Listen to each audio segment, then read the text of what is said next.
In this video, I'm going to quickly demonstrate how to use the rank function. So I've got a team of basketball players here on the left, and I've got their points, rebounds, and assists per game. So these are how much they average every single game. So what I want to do is I want to rank how they're doing in terms of points, rebounds, and assists in accordance with each other.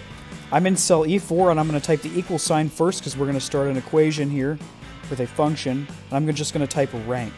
And so when I type in rank, it's going to come up with all of the functions that have rank in it, and these top two are what we're going to want to choose from. And I'm going to click on the top one, rank.average. We really have two options here, rank.average and rank.eq. And if you click on them, it's going to tell you exactly what it's going to do. So it returns the rank of a number in a list of numbers, and its size relative to the other values in the list. It's just a fancy way of saying it's going to rank the values between a list. But if one or more value has the same rank, the average of that rank is returned. So that's rank.average. So if you have two of the same numbers, it's going to return the average of those. And then rank.eq is going to do the exact same thing, except if more than one value has the same rank, it's going to return the top value. So I'll show you exactly what that means here in a moment. So first we'll do rank.average. So I clicked on that, and then first it's going to ask for our number. This is the row that has Matt in it, so we're interested in finding the points rank for Matt in regard to everyone else. So we're going to click on cell B4, and so that'll put B4 in there, or you can type it in, doesn't matter. We'll hit comma because we're done with that, and then our reference is all of the numbers that we're trying to reference here. So we're trying to find the points, so I'm going to click and drag from cell B4 all the way down to B11. So that's the range that we're trying to look in, the reference. And then we're going to hit comma again.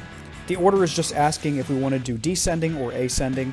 I'm going to do descending. So that returned a 1, so Matt has the highest points per game of all of the other players. So now what I'm going to do is go to the bottom right corner of this cell until the fill handle, and then drag down so it brings that equation and copies it to all of my other cells down with all the other players. There we go. Now wait a minute, that doesn't look right. So we need to figure out what's wrong here. So when I did this and when I clicked and dragged down, it was changing my range every time I dragged it down. So if you want to learn more about that, I'm going to fix it here real quick, but if you want to learn more about relative and absolute cell references, make sure to watch this video. I'm going to put a card right here, and the link will be in the description as well. So what we need to do here is we need to make sure that these are absolute cell references in terms of our range. So we're going to put a $sign in front of B, and a $sign in front of 4, and then a $sign in front of B, and a $sign in front of 11. So that's essentially making it so that our range is going to stay the same no matter where we copy this equation to. But we're going to leave B4, our first number, the same, or not with an absolute cell reference, because it's going to change every time we drag that down, because it's going to be referencing each player. So now let's try to drag it down and see what we get. There we go. That looks much better. So we've got Matt as number 1, then we got Jake as number 2. But as you can see over here, Paul and Chris are tied. They have the same points per game. So that's what the rank.average does. It's going to return the average of what they ranked. So one of them averaged 6, one of them would have been ranked 6, one of them would have been ranked 7.